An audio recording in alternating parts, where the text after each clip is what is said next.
আজকে অর্থাৎ 31/1/2025 আজকে ভোর 2টা থেকে 4টা পর্যন্ত একটা গোপন সংবাদের ভিত্তিতে আমরা কুলাশিকর রবিচরণ পাড়া জঙ্গলে ফরেস্ট ল্যান্ডের জায়গাতে আমরা 200 গাছ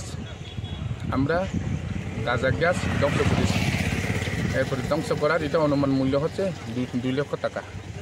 এই অভিযান আমরা সবসময় জারি থাকবো। আর এলাকার মানুষকে আমরা রিকোয়েস্ট করেছি এই অভিযানে আমাদেরকে সহযোগিতা করার জন্য, আরও যাতে ভবিষ্যতে আমরা এই অভিযানে যাতে সফলতা যাতে আমরা অর্জন করতে পারি।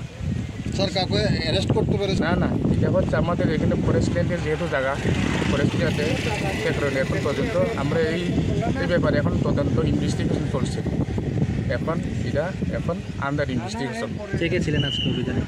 এই অভিযানে আমাদের এখানে এসআই রাজেন্দ্র ডিডিয়াং, আরও পুলিশ আর আমাদের সাথে 6 ব্যাটালিয়ন টিএসআর যৌথ সহকারে এই অভিযানটা আমরা করেছিলাম।